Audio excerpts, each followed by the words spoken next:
नमस्कार दोस्तों।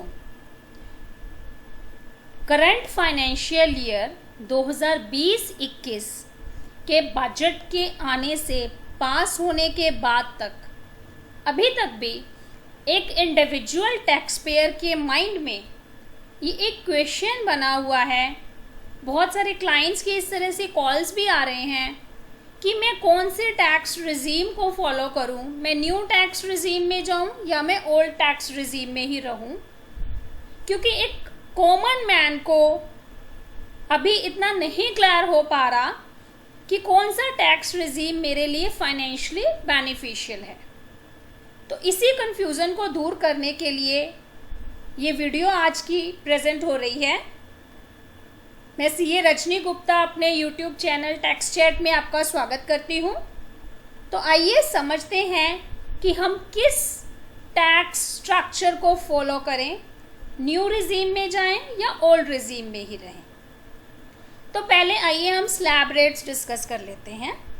अगर हम ओल्ड रेट्स को देखें तो 2.5 लाख तक 0%, 2.5 से 5 लाख तक 5%, 5 लाख से 10 लाख तक 20% टैक्स है और 10 लाख से ऊपर चाहे कितनी भी इनकम है तो 30% टैक्स का रेट लगेगा।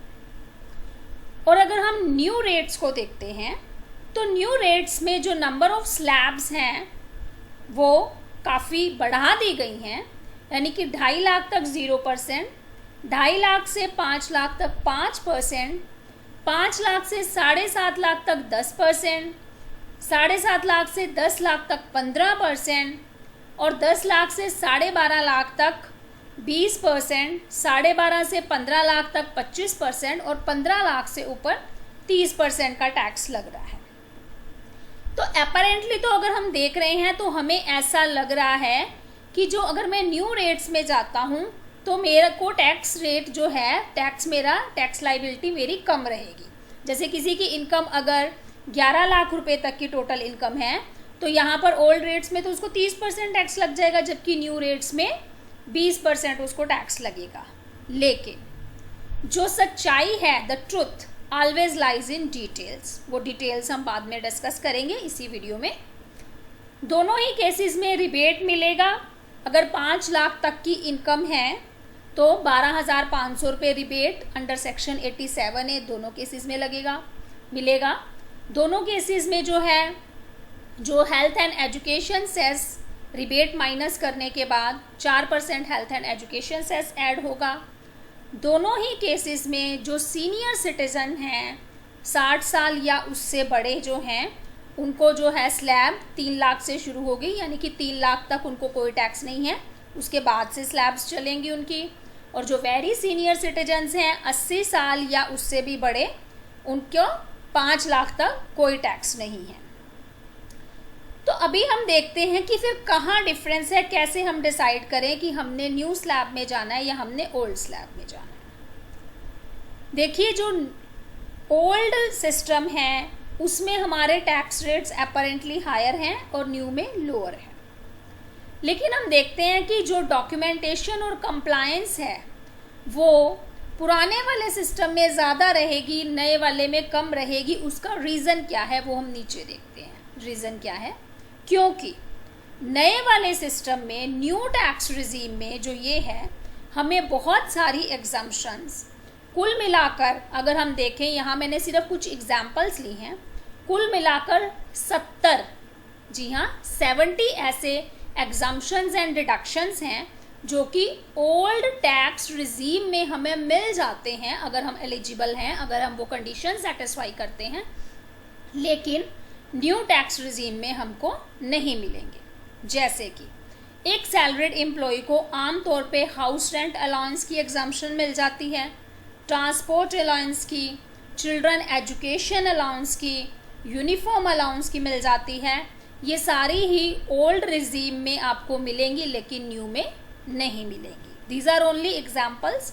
ऐसी और भी एग्जम्पशंस हैं जो कि न्यू में नहीं मिलेंगी और ओल्ड में हमें मिल जाएंगी। देन बहुत सारी इस तरह की जो डिडक्शंस हैं जो कि ओल्ड रिजीम में हमको मिलती हैं और न्यू रिजीम में हमको नहीं मिलेगी, जैसे कि सैलरी पे स्टैंडर्ड डिडक्शन है, हाउसिंग लोन पे इंटरेस्ट की डिडक्शन है, प्रोफेशनल टैक्स की डिडक्शन है, फैमिली पेंशन के अंदर जो हमें डिडक्शन मिलती है, और द मोस्ट इम्पॉर्टेंट जो डिडक्शंस हमें चैप्टर 6A के अंदर मिलती हैं, जैसे कि ATC, ATCCD, ATD, ATDD और भी बहुत सारी, तो वो हमें सभी न्यू टैक्स रिजीम में नहीं मिलेंगी।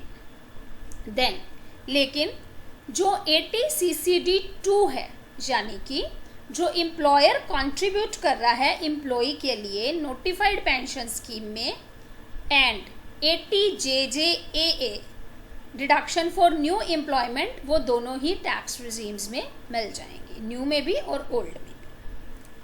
अब अगर वो इंडिविजुअल टैक्स पेयर कोई बिजनेस कर रहा है, सोल प्रोप्राइटरशिप फर्म है उसकी, तो हो सकता है कि वो एडिशनल डेप्रिसिएशन के लिए एलिजिबल हो सकता है उसने कोई साइंटिफिक रिसर्च के लिए डोनेशन दी हो, या वो कोई deduction under section 32AD, 33AB, 33ABA ले रहा हो, इस तरह की कोई, तो वो भी उसे ओल्ड रिजीम में मिलती हैं, लेकिन न्यू में उसको नहीं मिल पाएंगी।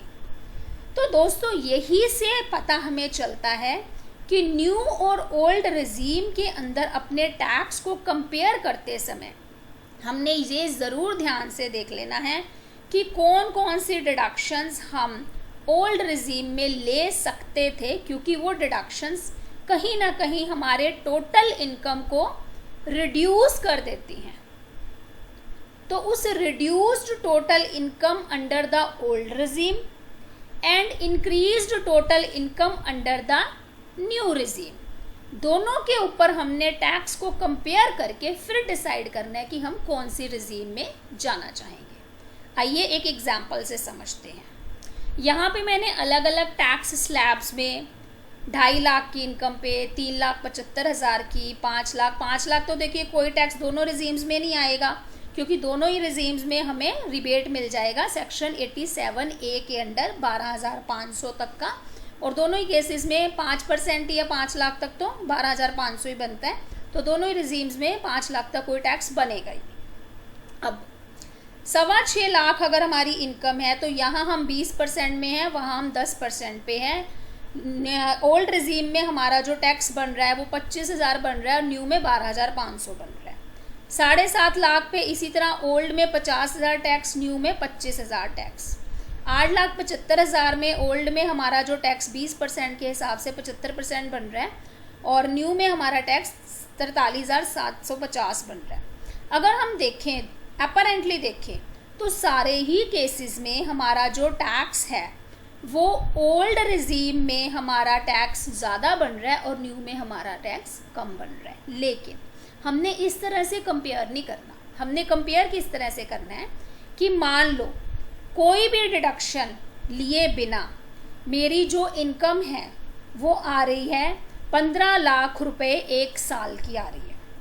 ठीक है जी, 15 लाख रुपए एक साल की मेरी इनकम आ रही है, तो मेरे को न्यू रिजीम में टैक्स लगेगा 1,75,000 पे, और उसके बाद में इसमें education cess, higher education cess add हो जाएगा। लेकिन अगर मुझे अलग अलग डिडक्शंस भी इसमें अगर मैं लूँ तो मेरी टोटल इनकम नहीं रिड्यूस हो जाना है, और वो मेरी टोटल इनकम जो है, सपोज करो कि मैं डिफरेंट डिडक्शंस जैसे कि हमने डिस्कस किया, standard deduction on salary, housing loan पे इंटरेस्ट की डिडक्शन, ATC की डिडक्शन, टोटल मेरी जो डिडक्शंस है वो 5 लाख बन गई। तो यानी कि ओल्ड रिजीम में मेरी जो टोटल टैक्सेबल इनकम ही है वो 15 लाख से कम होके 10 लाख पे आ जाएगी। तो 10 लाख में मेरे को 20% टैक्स लगेगा, और 20% टैक्स जो मेरे को लगेगा तो मेरे को 1 लाख रुपया टैक्स का देना पड़ेगा। ठीक है जी। इसी तरह से अगर मेरी इन्वेस्टमेंट्स या मेरी जो डिडक्शंस हैं allowable under the old tax regime वो मेरी कुछ कम है, और उन डिडक्शंस को लेस करने के बाद मेरी इनकम जो 11,25,000 बन जाती है, तो भी ओल्ड टैक्स रिजीम में मेरा जो टैक्स है वो 1,37,500 बनेगा। तो कहने का मतलब ये है कि अगर आप ज़्यादा डिडक्शंस या एग्जाम्पशंस के लिए एलिजिबल ही नहीं हैं, यानी कि अगर आपको स्टैंडर्ड डिडक्शन नहीं मिल रही है, HRA डिडक्शन नहीं मिल रही है, एग्जाम्पशन नहीं मिल रही है, ATC के अंदर आपने कोई इन्वेस्टमेंट्स नहीं कराई हुई, तो न्यू टैक्स रिजीम आपके लिए फ़ायदेमंद हो सकती है। लेकिन अगर आपकी जो एग्जम्पशन और डिडक्शंस की एलिजिबिलिटी वो काफ़ी अच्छी खासी है, तो हो सकता है कि आपके लिए ओल्ड टैक्स रिजीम ही फ़ायदेमंद हो। तो हमने कैसे फिर डिसाइड करना है, हमने क्या करना है कि हमने अपने टैक्स कंसल्टेंट को ज़रूर कंसल्ट कर लेना है कि भाई साहब ये मेरी जो है इन्वेस्टमेंट्स हैं, ये मेरी सैलरी है या मेरी लाइकली बिजनेस इनकम है, और इतने मेरे को स्टैंडर्ड डिडक्शन है, इतनी मेरी HR मेरे को मिल रहा है, ट्रांसपोर्ट अलाउंस मिल रहा है, इतना मेरे को हाउसिंग लोन पे इंटरेस्ट में मैं पे करूँगा। तो आप मेरे को कैलकुलेट करके बताइए, क्योंकि एट स्टैंडर्ड डिडक्शन कितनी है, हाउसिंग रेंट की कितनी डिडक्शन मिलनी है, वो जो मैं समझती हूँ कि एक कॉमन मैन को कई बार उसकी इतनी समझ नहीं होती है। Professionals can explain is better. तो जो भी आपका टैक्स कंसल्टेंट है उससे आप कंसल्ट करके फिर ये डिसाइड करें कि मेरे लिए कौन सी टैक्स रिजीम बेनिफिशियल है। ठीक है जी। तो लेकिन एक चीज़ और हमने यहाँ पे ध्यान देनी है कि सिर्फ हमने टैक्स को देखते हुए अपने इन्वेस्टमेंट्स को डिसाइड नहीं करना है। जैसे कि अगर हम सेक्शन 80C देखते हैं तो सेक्शन 80C में हमारी इंश्योरेंस भी कवर होती है, तो वो हमने अपने लाइफ गोल्स को ध्यान में रखना है ना, उन लाइफ गोल्स को। या हमने अगर कोई हाउस बनाना है तो ऑब्वियसली हम हाउसिंग लोन लेंगे ही, और उस हाउसिंग लोन की डिडक्शन फिर हम क्लेम करेंगे। तो हमने अपने लाइफ गोल्स के अकॉर्डिंग अपनी इन्वेस्टमेंट्स को प्लान करना है, और उसके बाद हमने ये देख लेना है कि हमारी एलिजिबल एग्जम्पशन और डिडक्शंस को देखते हुए कौन सी टैक्स रिजीम हमारे लिए जो है बेनिफिट है। तो इनकम टैक्स की जो वेबसाइट पे एक लिंक भी दिया गया है, एक टैक्स कैलकुलेटर दिया गया है, लिंक मैंने आपको यहाँ पर शेयर कर दिया है, जिस लिंक से हम ये समझ सकते हैं। इस लिंक में हम अपनी इनकम और सेविंग्स की और इन्वेस्टमेंट डिडक्शंस की डिटेल डाल के हम ये कैलकुलेट कर सकते हैं कि कौन से टैक्स रिजीम मेरे लिए बेनिफिशियल है। अब एक चीज़ यहाँ पर और एक्सप्लेन करने वाली है कि अगर आपकी जो इनकम है फ्रॉम बिजनेस और प्रोफेशन भी है, तो ये ऑप्शन आप ओनली वंस एक्सरसाइज करेंगे और only once in a life time आप इसको चेंज कर सकते हैं। लेकिन जो इंडिविजुअल टैक्स पेयर है, ये भी इंडिविजुअल है बिजनेस और प्रोफेशन वाला, लेकिन वो पर्सन जिसकी कोई इनकम बिजनेस और प्रोफेशन से नहीं है, अदर इनकम है उसकी, बिजनेस या प्रोफेशन से इनकम नहीं है, तो वो पर्सन ये इनकम ये जो अपना ऑप्शन है कि मैंने न्यू रिजीम में टैक्स देना है या ओल्ड रिजीम में टैक्स देना है, वो अपना ये ऑप्शन हर साल चूज़ करेगा, हर साल वो अपना ये ऑप्शन डिसाइड करेगा।